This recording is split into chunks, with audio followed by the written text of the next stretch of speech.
also Lauren Sims. And I'll start with Lauren Sims. Lauren, can you give us an update on the PPP program? I know that that's kind of in your world and you've got all the answers. So our members are anxiously awaiting your feedback on that. Yeah, good afternoon, everybody. I appreciate you have all the answers. I wish I had all the answers, but this is there's a lot involved in the federal stimulus bill. So just try to pass along the information as I receive it. But we are fortunate to have learned that Congress did pass the additional stimulus money for a total of $484 billion. Of that total, $310 billion was specifically dedicated to the payroll protection program. So how it's going to work moving forward is that the applications that were already in the queue are going to be the first ones that are considered. What we are hearing from the SBA is that if you are interested in receiving funding, to go ahead and get your application in immediately. Honestly, they anticipate this funding going through it pretty quickly because there are a lot of applications in the queue. So if you have not applied, you need to get your application in within the next 48 hours. So just pass that along as information, but we hope that folks are taking advantage of that resource and applying. I know we did hear also on the conference call with Senator Scott's office that by and large, the local community lenders were the ones that gave out the majority of the funds here in South Carolina. And a lot of those you didn't even have to have an existing business relationship with. So if you are interested in it, you don't have an application in already, perhaps reach out to maybe even some of the members of the chamber that are community lenders and see if they'd be able to help you out with that application process. Absolutely, and I've said this before and I'll say it again, we've had a number of members that have reached out to us and are looking for assistance because their larger financial institution either can't help them or it's a long wait in the queue, whatever the case may be. And we have had some really good success connecting our current members with some of our smaller community banks that are also members of the chamber. So if you are in need and you're not getting anywhere with your current financial institution, obviously can't guarantee it, but I certainly will put you in touch with the resources that you need to be successful. Lauren, anything else you wanted to add? No, just we are continuing to build out our portal on the town's website, tonpsc.com, with the resources as they become available. You know, the CARES Act has so many different programs involved in it, and they're all applicable to different situations. And so one of the things that we have heard from folks is that, hey, this particular program may not be applicable to my business, but is there something else that is? And so I would just encourage you to check out that resource portal. We have a ton of information about the different programs. And of course, as we learn more about them, that information is continually added there. So continue to check that out and feel free to reach out to us if you have any questions about it. Again, Lauren, thank you very much for your time here today. Please sit tight. We want to obviously get your input as we move through this call. But at this time, I'll welcome on the mayor of Mount Pleasant, Mr. Will Haynie, along with member of council, Ms. Kathy Landing. Good afternoon to both of you. There's the mayor. How are you, sir? Jane, how you doing? I'm doing well. Doing well here. Ms. Landing, are you there? I'm here. I'm trying to get this video to come on. I've got it hidden, but anyway, go ahead. I'm here. Gotcha. Well, thank you, Ms. Landing, very much for your time. Mayor Haynie, thank you very much for your time. Obviously, things are continuing to be very busy, very hectic. Kind of take us through how the last week has been for not only yourself, but also for the town. You know, weeks seem like months these days, doesn't it? And I'm sure it's the same for everybody. The hours fly by, but the days seem to drag. I say that every week, but it's really Groundhog Day. You know, the biggest thing locally in the last week was that we did a soft opening of 3 portions of 3 of our parks so people can get outside. And we'll get an official report on that tonight at our council meeting that's at 6 o'clock, and everybody can watch that on YouTube. Go to the town media or Facebook for social media or Facebook for the link to that. And then we will be going over some other things that I will hit on in a minute. But everybody right now is looking at the trends in the numbers because, as someone wisely said, it's the numbers of the virus that will dictate when we do certain phases. We're seeing good numbers in South Carolina now, and they think that all the protections, the stay-at-homes and the social distancing and everything, closing the restaurants early, which had to be tough to do for the governor, but that these things are working.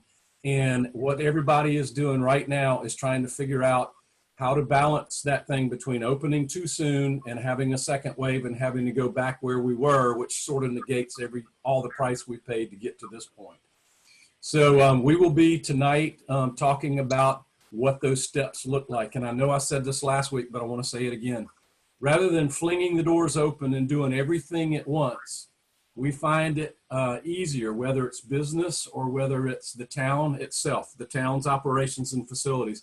Do things in phases and do things in layers so that if the numbers all of a sudden don't look good, which is not only bad for our physical health, but can be bad for our economic health, then it is easier to take smaller steps if those steps had to be backwards, and nobody wants to do that. But if we had to, smaller steps backwards rather than huge steps backwards and send us back where we were a month ago. So in all the conversation that I've had, that's what I'm hearing. On the negative side, just a little bit, I heard from the mayor of Folly Beach that their trial opening of the beach for residents has not gone that well because there seems to be a lot of disregard for the safety precautions that are going to help us get out of this. And then we'll get to a letter here in a little bit, but I'm hearing it around Mount Pleasant that there's a little too casual, and I'm not talking about the business owners, I'm just talking about the general public, that maybe things are too good too soon. And they're not. Yes, they're trending better. And yes, we're better now than we were 2 weeks ago. We're closer to the end of this than we were 2 weeks ago, but it is not time to totally just relax and loosen. I'm talking about our own personal behaviors, our social distancing, our wearing the mask and those things. I've been out wearing a mask, and that's weird. You feel like you should have a gun and a badge when you wear that mask, you know, like you're in an old Western or something, but it's kind of interesting. So that's kind of where things are going. And then in a minute, I'll move on to some other things, but that's just the general, you know, where we are. Are there any regional guidelines that you see coming down the pike or anything else other like that we should keep in mind as we move forward? I mean, what are you hearing and what are you seeing on that front? Yeah, I was just trading messages with Brent Jonas at Charleston Regional Development Alliance. He sent out this today. I just want to give you some of the highlights.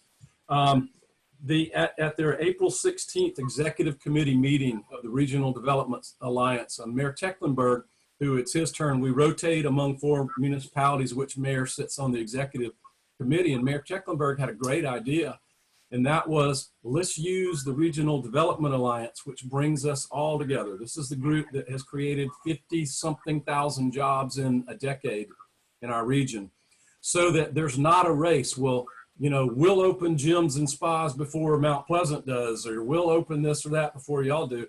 Then there's an outbreak, and then we're all back in the same boat. So we're going to do this regionally. It's up to Mount Pleasant and council members like Ms. Landing, who's with us today, and all. It's up to us to make sure we all do this together. But there's a meeting tomorrow for this focus group of the CRDA. They're using the one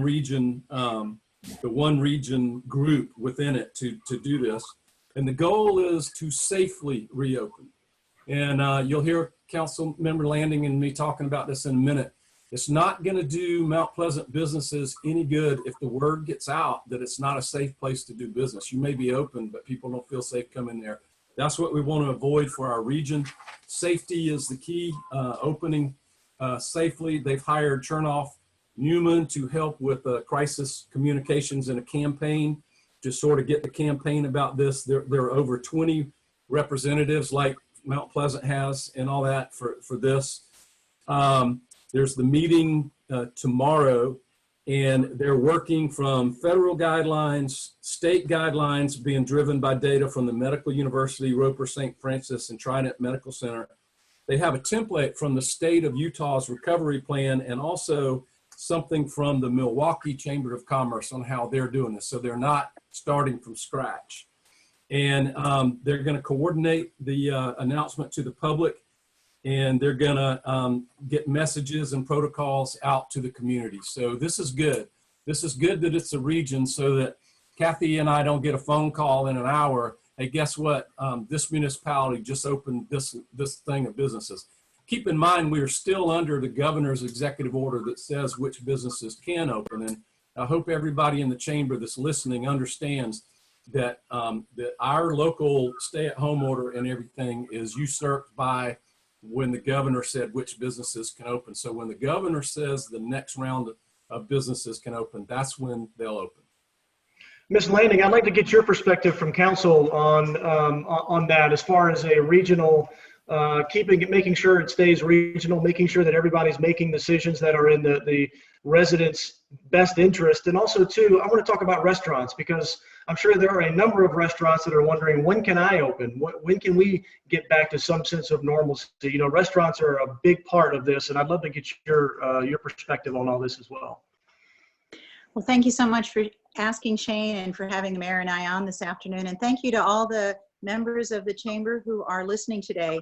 Obviously, this has been a very difficult time for everyone. And from the very beginning of this, it was all new and trying to monitor things, but at the same time, do what was urgently needed.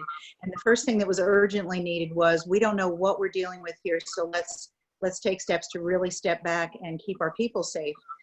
As time has gone on, especially where we are now, I think a lot of people are extremely anxious to get out and about. And one thing I would love to ask our members, especially member businesses that haven't been able to open, like restaurants. I've been in touch individually with a number of restaurant owners, but when I say a number, it's a very small number. It's several different owners that I know.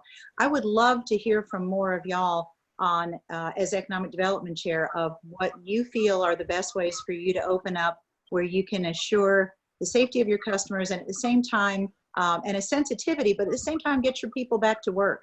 And so a good example of this would be, if you have an outdoor venue, a whole lot of our restaurants have outdoor venues, and it is easier out of doors, I believe, to have people feel like they're distant from others, and obviously out in the fresh air and sunshine. We've had plenty of fresh air and sunshine out here. It'd be great to be able to have people feel like they can go back to eating at their favorite venues. So if you also, what the mayor was talking about earlier about keeping everything very disinfected, if you can give us just kind of a little, we have a sheet actually that I believe will go out to everyone if it hasn't already, on the guidelines that would be great for you to let us know that you're going to follow, so that we can put that out there on the town's website and in talking to people, to make sure people know that when they come to a Mount Pleasant restaurant or bar, that they're going to be able to feel safe. Social distancing is going to be tough, especially, I don't know when bars will be opened, but social distancing is going to be tough. But again, continuing to publicize the things you're doing. I don't think we've heard yet when indoor eating is going to be up. We haven't really had any eating on the premises yet. But there is a chance, from what I've heard, that it may start up as early as this coming weekend. That's a rumor. That's not news yet, so don't quote me on it. But if that happens, what we want to make sure of first and foremost is that you feel prepared, that you're ready, that your employees are ready, and that you feel like you can keep your customers safe. And we want to help you publicize that. So I would love it. We're getting a lot of emails from worried residents about don't open things. And you know, they may very well be people who can afford to go month to month without a steady income, but I'm worried about our families or individuals who don't have a paycheck right now. And I'd really love to hear from you folks, what you're facing, what your concerns are. So if you'll shoot me an email at klanding@tompsc.com, I'd really appreciate that. Or send me your phone number and I'll be happy to give you a call so we can talk about ways to get everybody up and running. Thank you. Ms. Landing, thank you very much for your time. I also want to come back to you too, because obviously with your great financial background, can you give us some insight on the PPP program? Lauren gave us an update earlier on the call about the PPP program, but what are you hearing from an economic standpoint in regards to local businesses here in Mount Pleasant, how they're being affected or not being able to take advantage of the program? What are you hearing? Well, from what we've heard locally, we have had, it's been very, very hard to get these loans, but it is, as Lauren already said this, so this is repeating, that it's been much easier to get them through community banks. I think Beacon, one of our own Mount Pleasant's own bank right here, has not only been accessible, but also done a great job advertising that. We've seen Brooks Melton out on the ads saying, hey, come talk to us. That's not a plug. I don't have shares in the bank. That's simply because I think they've done a great job of messaging that. At the very beginning, even before PPP was passed, I actually reached out to the head of the South Carolina Bankers Association, and also talked to one of the presidents of one of the other banks that's not headquartered right here, but a fairly local branch. And, you know, I think that everybody felt afraid and hands tied early on. Once the program was passed and started coming through, it just seems like it's been a lot. All I've heard is that the big banks are really hard to deal with unless you've already been a big customer. So I'm not trying to criticize them. I'm just saying, if you don't already have a strong banking relationship or you're a relatively small business, definitely the community banks have been the way to go. I actually am waiting for some feedback in regard to any numbers that they can provide. I'm not sure if they can be public with that, but thank goodness for our local banks. Absolutely. And as I mentioned before, we have a number of them in the chamber. I've been able to connect a number of not only my own clients, but also members of the Mount Pleasant Chamber of Commerce to some of these community bank members. So please feel free to reach out to me directly, Shane at mountpleasantchamber.org. I'll be happy to connect you in any way that I can to help you through this situation if you're not getting any help through your current financial institution. Mr. Mayor, I'll bring it back to you. I understand on Thursday that the city of Charleston passed an emergency ordinance, and it really kind of dealt with best practices for businesses. We've talked a little bit about this already, but can you kind of enlighten us on what that means and what that might look like and how it affects Mount Pleasant? Sure, and let me say too, we didn't say this when we introduced Council Member Kathy Landing. She chairs our Economic Development Committee of Council. And right out of the chute, when all this started, she and Lauren, they worked together, and I said, Kathy, just please take this and run with it. Everybody's got their hands full. Y'all came out with a Help Biz Stay, Buy Another Way campaign, and that has helped. And I want to remind everybody, even with retail stores open, you can, and I'm looking at who's online with us now. I want to say hello to everybody. But I'm sure retail stores would be just as happy to give you curbside pickup or, you know, no touch, anything like that. I know we got some food delivered the other night as we're trying to do as much as possible to help our restaurants. And they brought it and they got out and they put the bag down at the end of my driveway. And of course, we paid for everything online. So there's really safe ways to do all this. But I want to thank y'all for the Help Biz Stay, Buy Another Way program. And so this brings me to what Charleston passed on Thursday night. And I spoke with Mayor Tecklenburg about it over the weekend. What it's basically doing is taking what everybody knows as best practices and putting it in the form of an ordinance to say, this is how safe businesses operate in the city of Charleston. And so we're going to discuss something like this tonight because I want the buying public to feel every bit as safe in the town of Mount Pleasant with your members, our members that are watching, as they do in Charleston, so that they don't decide not to do business in the town of Mount Pleasant. This is part of this is from the governor's order, which is the emergency occupancy rate, which is either 5 people per 1,000 feet or 20% of your maximum allowed. And by the way, you probably know our police and fire are working proactively with businesses to say, here's what your on record maximum occupancy is. And again, this is a very proactive and cooperative thing. We're not going out there threatening people with tickets or anything like that because, you know, it's all for the good of our town. Social distancing practices is what Charleston passed, 6 feet. Designating aisles is one way, so people aren't passing shoulder to shoulder. These are very simple things. It has to do with just having proper air circulation.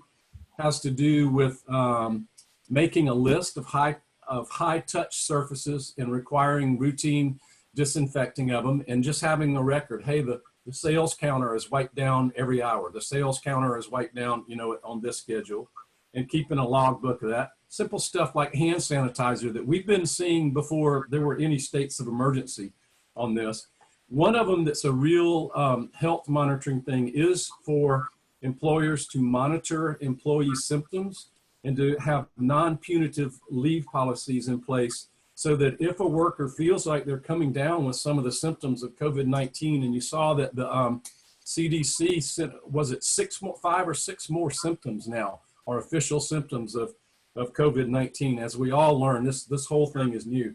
but this would not penalize a retail worker for doing the right thing and not potentially exposing other people until they've got a test result back. So like I said, this was unanimous in the city of Charleston, which is interesting. They have a bigger council than we have, and probably a bigger difference along the political spectrum than Mount Pleasant has. So it'll be interesting to see what our council feels like doing tonight. My goal is just to, I think that the brand going forward, whether it's the lifting of states of emergency or through the summer and the fall, is going to be, we are a safe region and this is where you want to do your business.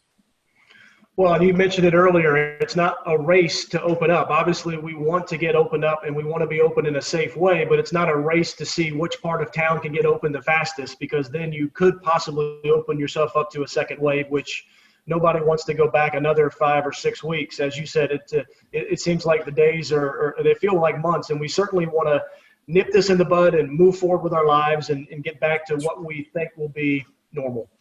That's right. And remember, when all of this started, Charleston was one of the hottest of the hot spots. Not the city of Charleston, but the region, the Charleston County region, and Mount Pleasant was an early hot spot. And we were all a week ahead of the state on our stay-at-home orders. We were with the town, the city of Charleston was. And our numbers are flattening out now. And I think things worked as we were advised they would. And the reason we did this, Shane, you and I talked about this before we ever started this Zoomcast, was we would rather do what we need to do now with the best measures we can and come out of it sooner than have it drag on indefinitely into the summer. And that's what we're working on now.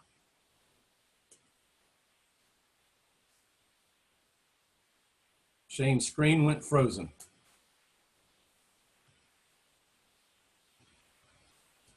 Hi, Mayor. It's Rebecca. Hey, Rebecca. How are you? I'm good. Good to have you back again.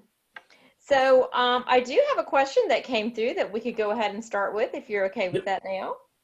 Yep. This comes from the owner of 2 salon-type businesses. What is your plan with regards to reopening the businesses on the non-essential list, such as gyms, salons, etc.? Governor McMaster was silent on this last week. Well, under the executive order that all the state is under now, those have to be put out by the governor in the governor's order. And we know that the governor is looking at numbers and going to do these things safely, and will stay away. We've already seen, we had the let's call it a hard list of essential, non-essential, and then after a couple of weeks, then the next phase of businesses that opened up last week came out. And I think the high touch businesses where you've got, to do business, you're touching another human being. If I had to guess the state's mindset and what we're hearing in our conference calls with the medical university and getting almost daily information from them on what decision makers need to look at, and this will come from the state, is that those numbers have to be good. And we have to have that, what they refer to as the R0 factors, that R with the little 0 on there, of how contagious this is, how prevalent and how contagious it is in our region, in our society.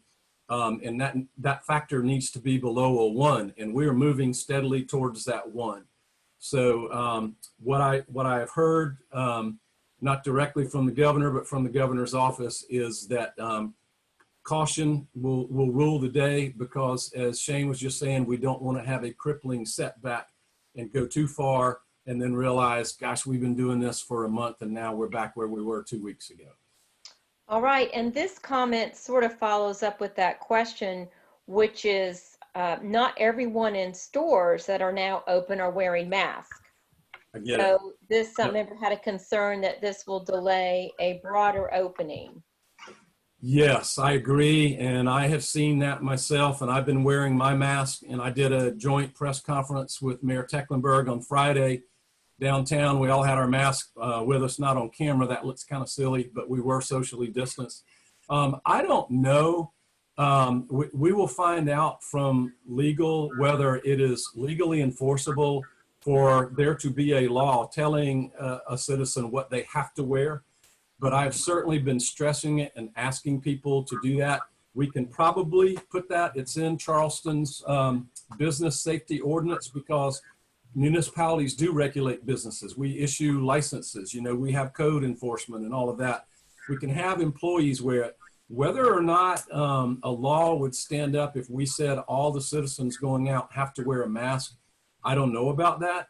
We'll find out, but I'm telling everybody, when you go out now, wear that mask. If you looked at the numbers of how the spread of this virus stops when two people are wearing masks, even if one of them is positive, it's phenomenal. So that mask, you can wear like it. 75. Yes, sir. Forgive me for I lost internet connection for some strange reason. But yeah, to your point, I saw this. I didn't mean to interrupt, but it defeats it by like 75% compared to if you had no mask or one person was wearing a mask and one wasn't. There's all kinds of research that shows that wearing these masks, if two people wear them, it's very, very challenging for either one to be infected with the virus. Yeah. Yeah, and you know, you might do Mount Pleasant Chamber logo mask. I mean, there's all kind of great ideas. I've seen some great Palmetto Moon mask and those type things. My sister-in-law is a nurse in North Carolina, and she's working in the front lines of this. And she made us our mask. It's got a little insert in it and everything, but ours have dogs on them because we're a dog-centric family and everything. But I wanted to say, Rebecca, on your thing about the mask and also that letter talking about the Paycheck Protection Plan, we are very disappointed in how that rolled out and how the money was gone so fast. Everybody is. We're asking Mount Pleasant businesses, if you successfully got one of those loans, let us know, because we would like to know. It's not something we can do at the municipal level. We don't have the funds to be in the money lending business. Apparently the federal government does, because they go into debt. And we don't. We can't operate at a deficit and go into debt to finance that.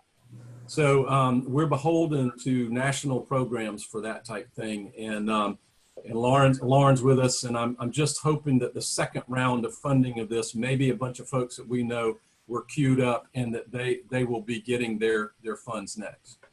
Well, still in conversation with that PPP, one of the members commented in an email earlier that, and we had talked about it in a webinar with you, Mayor, a couple of weeks ago as well, that some businesses like salons, where they're not employing people right now, the PPP doesn't really help them, because it is a loan that has to be paid back, and only small percentage is forgiven. So I guess for some of the small business owners, there's some level of frustration out there that maybe elected officials think, well, that's just all you need, the PPP. They feel there needs to be more attention brought to the employee retention tax credit, because it doesn't provide liquidity, but it can help provide some relief when they are ready to reopen and rehire, which I cannot wait, because I really do need to see my hairstylist. So I don't know if you have any further thoughts on that with what the member had emailed. Just listening to what the member emailed and realizing that. And as we talk to federal representatives, and I said this last week, I want everybody to know the level of communication, from municipal to county to state to federal has been huge during this, because we're all trying to do what's right, and we're all trying to figure out and get as much info as we can. I want to go back to one thing too. Everybody probably saw that Mount Pleasant restaurant owner Nico Romo put out a thing on social media, and he got in touch with me personally. He has been talking to restaurant owners. They want to do this right, because they feel like if the opening of restaurants is not right, that it will be more detrimental than even not opening sooner rather than later. So he and I have been in touch, and what he's going to do is think about people from the sort of different echelons of the restaurant business, from your fancy dining to, down to more fast food and all that, and come up with some best practices. And I think that will be good. And the town will take a look at those, but also let the restaurants, and maybe through here, we bring them on, and we say, here's what we think are the best practices for restaurants to open in Mount Pleasant. And this is great, because Kathy and I'll tell you, we can't come up with all these ideas. I've never been in the restaurant business. We need y'all to come up with these ideas.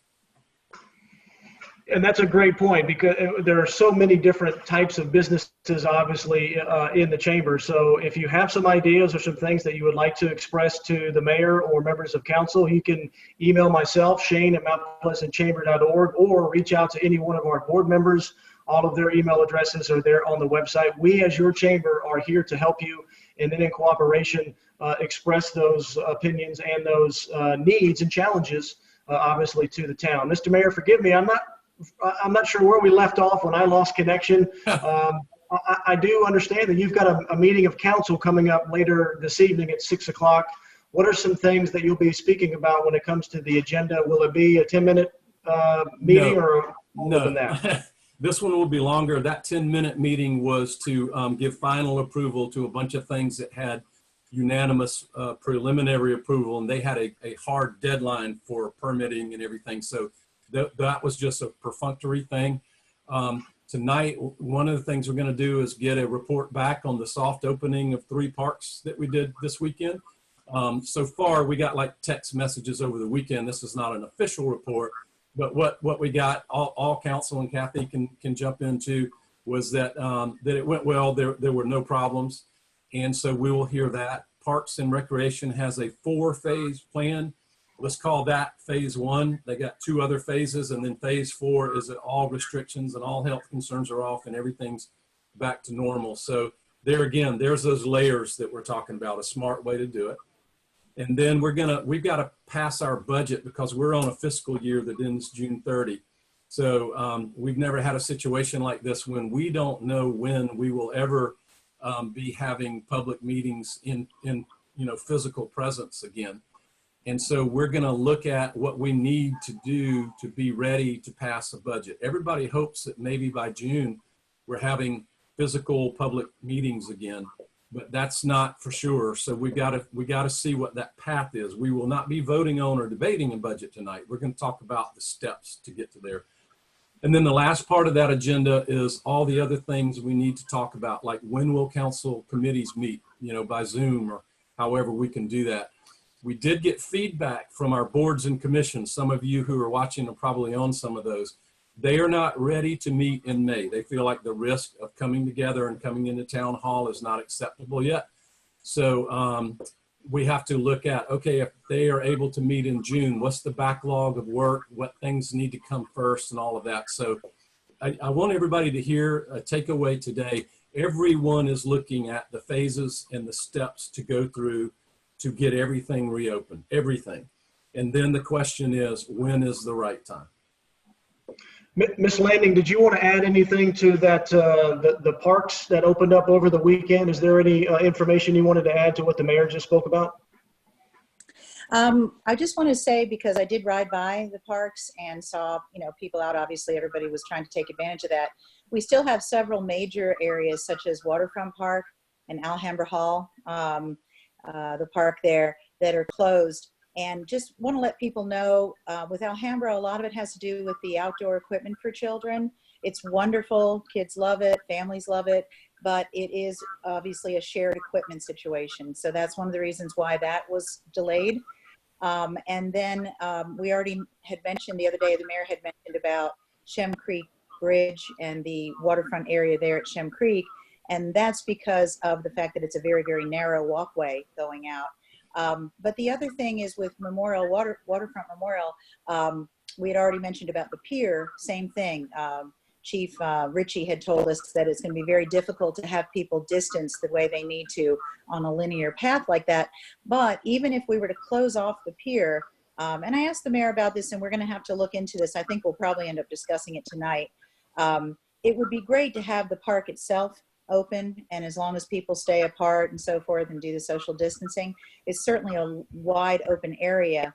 The issue has to do with parking there and then crowding up on the bridge even more. I know my own son runs the bridge, and he said there's been, every time he's been out there, there's been at least 200 people on the bridge. So, hey, it's great to be out there getting your exercise. And generally speaking, if you're running or walking regularly, you're probably not as much at risk for COVID. But it's not really for us to determine that. So I think we're going to have to discuss how can we do this without it being adding to the risk, and yet get people out there using these facilities that really do allow for outside exercise and hopefully building your immunity. So I'm sure we'll discuss that tonight. And Mr. Mayor, I know you and I have talked about this, but I've seen some tweets, direct tweets to you on Twitter, people asking why the bridge isn't closed or why the bridge is still open. That is not a Mount Pleasant jurisdiction, correct? That is SCDOT, right? That is a part of state transportation infrastructure. It is not a recreation site. And there are people, I have seen them, maybe not now because of restaurant, but they could be. A lot of restaurant workers are still working that ride by bike from downtown to here or from here to downtown. And only the state can close the pedestrian part of that bridge. And we have to monitor it. And, you know, I run the bridge too. And I haven't been during this just because I know I can't social distance, but you cannot maintain social distance when someone's coming in one direction, in the opposite direction. And there's no way to make it one direction. So that's as much based on any law enforcement input that we get as any, but thank you for helping me clear that up.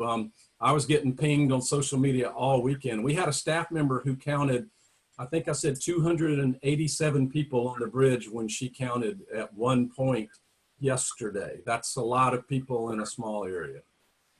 Well, I wanted to make sure that was clear to folks watching today, because looking at Twitter, I do see you get a number of questions about that, and want to be sure that you know, our members obviously have the correct information when it comes to the bridge.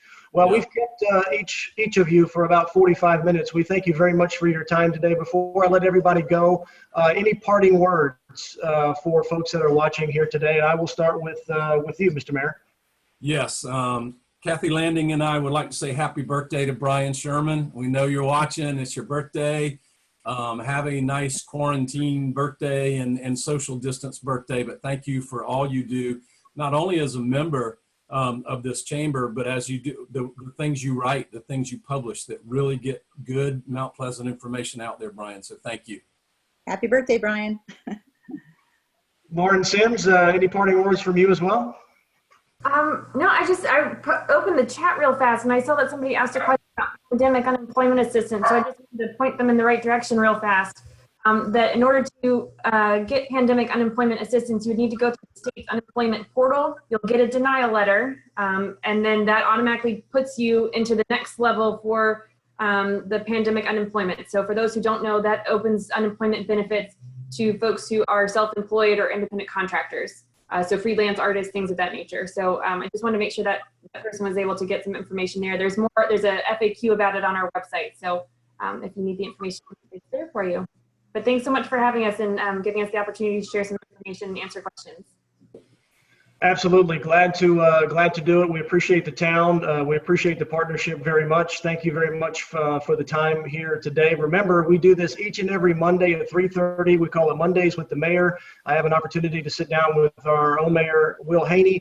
And as we move forward, we will be bringing on other folks, obviously Lauren and Ms. Landing from Council, and we may be looking to bring on some other folks as well. We feel like communication is key when it comes to what's happening with the town and also with the Mount Pleasant Chamber of Commerce. So Lauren, Mr. Mayor, Ms. Landing, thank you very much for your time. Please be safe, be healthy, and for those watching, thank you very much for attending here today. If you want to go back and watch this Zoomcast, you can do so by visiting our website, MountPleasantChamber.org, MountPleasantChamber.org.